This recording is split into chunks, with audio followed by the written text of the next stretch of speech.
ನಮಸ್ತೆ ಎಲ್ಲರಿಗೂ. ನಾನು ನಿರ್ಮಲಾ. ಇವತ್ತಿನ ರೆಸಿಪಿಯಲ್ಲಿ ನಾನು ತೆಂಗಿನಕಾಯಿ ಬರ್ಫಿಯನ್ನು ಮಾಡ್ತಾ ಇದ್ದೀನಿ. ತೆಂಗಿನಕಾಯಿ, ಬೆಲ್ಲ ಮತ್ತು ಅವಲಕ್ಕಿ 3 ಪದಾರ್ಥ ಸೇರಿಸಿ ನಾನು ಈಸಿಯಾಗಿ ಸಿಂಪಲ್ಲಾಗಿ ಯಾವ ರೀತಿ ಮಾಡ್ಕೊಳ್ಳೋದು ಅಂತ ತೋರಿಸ್ಕೊಡ್ತಾ ಇದ್ದೀನಿ.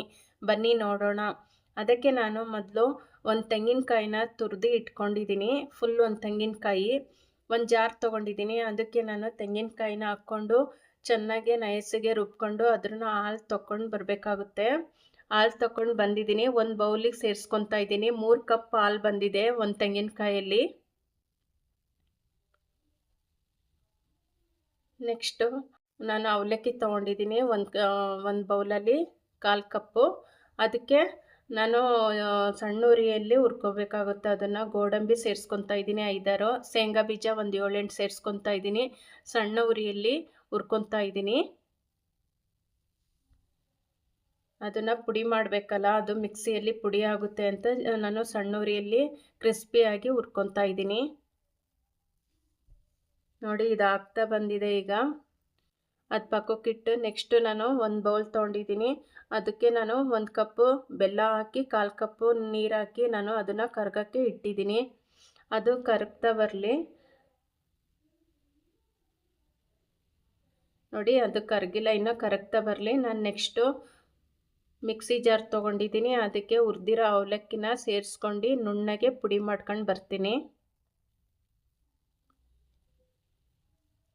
1 ಗಂಟಿಲ್ದಂಗೆ ನುಣ್ಣಗೆ ಪುಡಿ ಮಾಡ್ಕೋಬೇಕಾಗುತ್ತೆ. ನೋಡಿ, ಈ ರೀತಿ ಪುಡಿ ಆಗಬೇಕಾಗುತ್ತೆ. ನೋಡಿ, ನಾನು ಒಂದು ಪಾತ್ರೆಗೆ ಬೆಲ್ಲನ ಕರಗಿರೋದ ಸೋದಿಸ್ಕೊತಾ ಇದ್ದೀನಿ. ದಪ್ಪ ಇರೋದು ತಳದ ಪಾತ್ರೆ ತೊಗೊಂಡಿದ್ದೀನಿ. ಅದಕ್ಕೆ 3 ಕಪ್ ಹಾಲು ಸೇರಿಸ್ಕೊಂಡಿದ್ದೀನಿ. ಸೋಸಿರೋ ಬೆಲ್ಲನೂ ಹಾಕ್ಕೊತಾ ಇದ್ದೀನಿ. ಪುಡಿ ಮಾಡಿರೋದು ಅವಲಕ್ಕಿನೂ ಸೇರಿಸ್ಕೊತಾ ಇದ್ದೀನಿ. ಫಸ್ಟು ಗಂಟಿಲ್ದಂಗೆ ಚೆನ್ನಾಗೆ ಮಿಕ್ಸ್ ಮಾಡ್ಕೋಬೇಕಾಗುತ್ತೆ. ಚೆನ್ನಾಗಿ ಮಿಕ್ಸ್ ಮಾಡ್ಕೊಂಡ್ಮೇಲೆ ನಾನು ಗ್ಯಾಸ್ ಆನ್ ಮಾಡ್ಕೊತೀನಿ.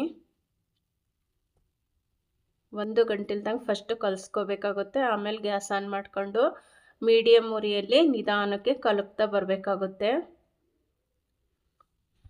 ಅರ್ಧ ಗಂಟೆಯಲ್ಲಿ ಸ್ವೀಟ್ ಆಗೋಗುತ್ತೆ. ನೋಡಿ, ಚೆನ್ನಾಗಿ ಕಲಕ್ತಾನೆ ಇರಬೇಕು, ಇಲ್ಲ ಅಂದರೆ ತಳ ಹಿಡಿಯೋ ಚಾನ್ಸಸ್ ಇರುತ್ತೆ.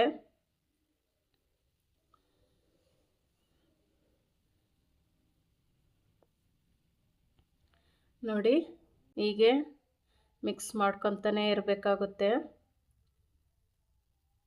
ನೋಡಿ, ಗಟ್ಟಿ ಆಗ್ತಾ ಬರ್ತಾ ಇದೆ. ಈಗ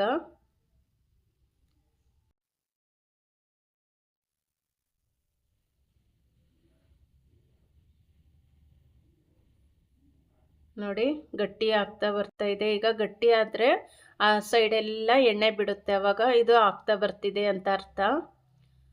ನಿಮಗೆ ಗೊತ್ತಾಗುತ್ತೆ, ಅದು ತಳ ಬಿಡ್ತಾ ಬಂತು ಅಂದರೆ ಆಗಿದೆ ಅಂತ. ನೋಡಿ, ನಾನು ಇನ್ನೊಂದು 2 ಸೆಕೆಂಡ್ ಮತ್ತೆ ಕೈ ಆಡಿಸಿ ಒಂದು ಪ್ಲೇಟಿಗೆ ಸರ್ವ್ ಮಾಡ್ತೀನಿ. ಗಟ್ಟಿ ಬಂದರೆ ಅದು ಪರ್ಫೆಕ್ಟ್ ಆಗಿದೆ ಅಂತ ಅರ್ಥ. ನೋಡಿ, ಅದಕ್ಕೆ ಬಂದಿದೆ. ಈಗ ಒಂದು ಪ್ಲೇಟಿಗೆ ನಾನು ಸರ್ವ್ ಮಾಡ್ತಿದ್ದೀನಿ. ತುಪ್ಪನೂ ಬೇಡ, ಎಣ್ಣೆನೂ ಬೇಡ, ಹಾಗೆ ಹಾಕ್ಬೋದು. ನೋಡಿ, ಅದರಲ್ಲೇ ಎಣ್ಣೆ ಎಲ್ಲ ಇರುತ್ತಲ್ಲ. ಟೇಸ್ಟ್ ಅಂತೂ ಅದ್ಭುತವಾಗಿರುತ್ತೆ. ಒಂದು ಸಲ ಟ್ರೈ ಮಾಡಿ ನೀವೇ ಹೇಳ್ರಿ ಕಮೆಂಟಲ್ಲಿ ಹೇಗೆ ಬಂದಿದೆ ಅಂತ. ತುಂಬಾ ಟೇಸ್ಟ್, ಬಾಯಲ್ಲಿಟ್ಟರೆ ಕರಗುತ್ತೆ, ಆ ಥರ ಇರುತ್ತೆ ಈ ಸ್ವೀಟು. ಒಂದು ಸಲ ಟ್ರೈ ಮಾಡಿ. ನೋಡಿ, ಅರ್ಧ ಗಂಟೆ ನಾನು ರೆಸ್ಟಿಗೆ ಬಿಡ್ತೀನಿ ಇದನ್ನು. ಅರ್ಧ ಗಂಟೆ ಆದಮೇಲೆ ನೋಡಿ, ಗಟ್ಟಿಯಾಗಿದೆ. ಯಾವ ಆಕಾರ ಬೇಕೋ ಆ ಆಕಾರದಲ್ಲಿ ನೀವು ಕಟ್ ಮಾಡ್ಕೊಳ್ರಿ.